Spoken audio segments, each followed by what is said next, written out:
मोहम्मद इरफान ने भी हमें ज्वाइन किया, साबिक क्रिकेटर, उन्हें भी शामिल है, गुफ्तगू कर लेते हैं।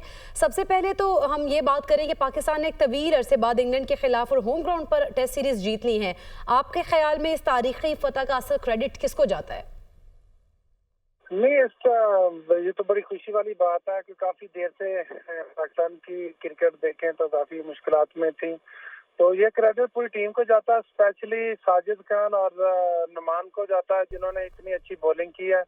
और अगर पिछली इनिंग्स में देखा जाए, सबसे बड़ा जो क्रेडिट जाता है, जब तक बैट्समैन स्कोर नहीं करते उतनी देर तक बॉलर कुछ नहीं कर सकते।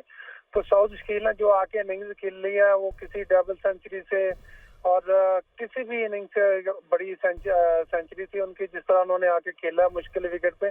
तो ये बहुत बड़ी बात है और पाकिस्तानी क्रिकेट के लिए ये जीत हमें लाजमी थी। अगर अल्लाह ना करे जिस तरह हम पहला मैच हारे थे, उसके बाद आगे भी होता तो बड़ी मुश्किल हो जानी थी पाकिस्तान के लिए। लेकिन प्लेयरों ने और जिस तरह साजिद और नुमान को मौका दिया गया और उन्होंने आके अपना आपको साबित किया। और सबसे बड़ी बात है कि जिस तरह ही हमने अपने डोमेस्टिक के प्लेयर को जो टच में थे उनको चेंज करके लेके आए टीम में, उन्होंने बड़ी अच्छी परफॉर्मेंस दी।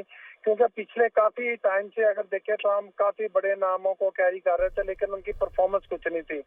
तो हमें वही प्लेयर चाहिए जो टीम के लिए कुछ ना कुछ करें, पाकिस्तान के लिए कुछ करें। जब पाकिस्तान टीम जीतेगी तो सबका नाम होगा। तो ये बड़ी अच्छी बात है कि पाकिस्तानी क्रिकेट के लिए और जितने भी प्लेयर हैं, स्पेशली नुमान और साहिद खान के लिए, कि उन्होंने बहुत अच्छी परफॉर्मेंस दी है और पाकिस्तान को यकीनी तौर पर उन दोनों तो बहुत अच्छा परफॉर्म किया। लेकिन मोहम्मद इरफान, अगर टीम में बाबर आजम, शाहीन अफरीदी, नसीम शाह के अलावा जो बड़े नाम ले ले वो नहीं थे, उसके बावजूद टीम ने फतह हासिल की, तो क्या ये खिलाड़ियों के लिए एक पैगाम नहीं है कि भाई अगर परफॉर्म करेंगे तो टीम का हिस्सा होंगे, वरना कोई भी नाम हो अगर परफॉर्म नहीं करेगा तो टीम में उसकी मुस्तकबिल के लिए कोई जगह नजर नहीं आती?